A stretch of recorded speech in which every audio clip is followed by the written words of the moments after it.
RK Nagar ఉప ఎన్నిక ప్రచారంలో నగదు పంపిణీ కేసులో సినీ నటుడు శరత్ కుమార్ చుట్టూ ఉచ్చు బిగుస్తోంది. శరత్ కుమార్ ఆయన భార్య రాధిక కార్యాలయాల్లో జరిపిన సోదాల్లో కీలక డాక్యుమెంట్లు దొరికాయని సమాచారం. శరత్ కుమార్ నివాసం నుంచి లెక్క తేలని నగదు 10 లక్షల రూపాయలను ఐటీ అధికారులు స్వాధీనం చేసుకున్నారు. రేడాన్ మీడియా కార్యాలయం నుంచి కూడా అనేక దస్తావేజులను ఐటీ అధికారులు పరిశీలించారు.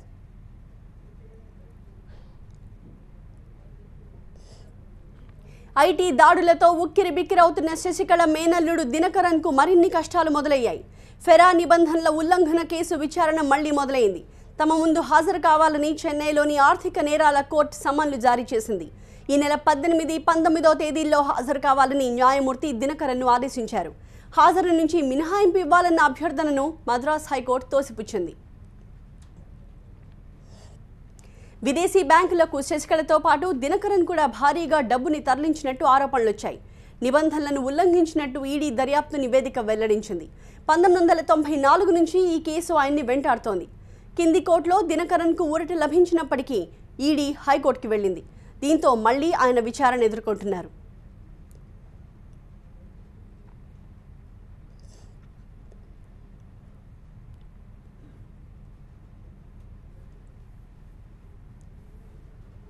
అయితే తాను ఏ తప్పు చేయలేదంటున్నారు దినకరన్.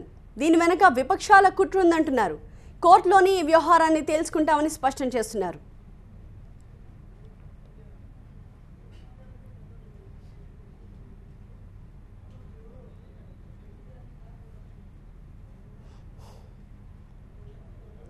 ఐటీ దాడులు, దినకరన్ విచారణ అంశాలపై చెన్నై నుంచి మా ప్రతినిధి మురళి మరింత సమాచారం అందిస్తారు.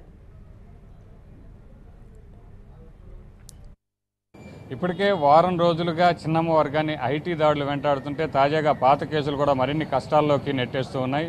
శశికళ వర్గానికి చెందిన టీటీవీ దినకరకు మద్రాస్ హైకోర్టులు సమన్లు జారీ చేసింది. 1995లో ఫారిన్ ఎక్స్చేంజ్ నుంచి అంటే గుర్తింపు లేని ఎక్స్చేంజ్ నుంచి భారీగా US డాలర్లు పొందినటువంటి కేసులో ఈడీ గతంలో ఫిర్యాదు చేసినటువంటి నేపథ్యంలో ఆర్థిక నేరాల కోర్టు 2015లో ఊరటనిచ్చినప్పటికీ మరొకసారి ఈడీ మద్రాస్ హైకోర్టును ఆశ్రయించింది. ఈ కేసులో మద్రాస్ హైకోర్టు ఇవాళ సమన్లు జారీ చేసింది. ఈ నెల 18 లేదా 19న కోర్టుకు హాజరు కావాలని సమన్లు పంపడంతో మరిన్ని కష్టాలు చిన్నమ్మ వర్గాన్ని వెంటాడుతున్నాయని చెప్పొచ్చు. అయితే గడిచినటువంటి వారం రోజులుగా జరుగుతున్నటువంటి ఈ ఐటీ దాడుల నేపథ్యంలో మరొకసారి మంత్రి విచారణకు హాజరు కావాల్సి ఉంది. మంత్రి విజయభాస్కర్తో పాటు మరికొందరి ప్రమేయం ఉన్నట్టు తేలినటువంటి నేపథ్యంలో మంత్రి విజయభాస్కర్ అరెస్ట్ అయ్యేటువంటి అవకాశాలు కూడా ఉన్నాయి. సో ఇప్పటికే వీరితో సంబంధం ఉన్నటువంటి అన్ని నాయకులు కావచ్చు, మిగిలినటువంటి అధికారులందరికీ కూడా ఈ కేసు ఉచ్చు బిగిస్తుంటే ఇంకా ఎంతమందిపై దాడులు జరుగుతాయో తెలియక చిన్నమ్మ వర్గం తలలు పట్టుకుంటోంది.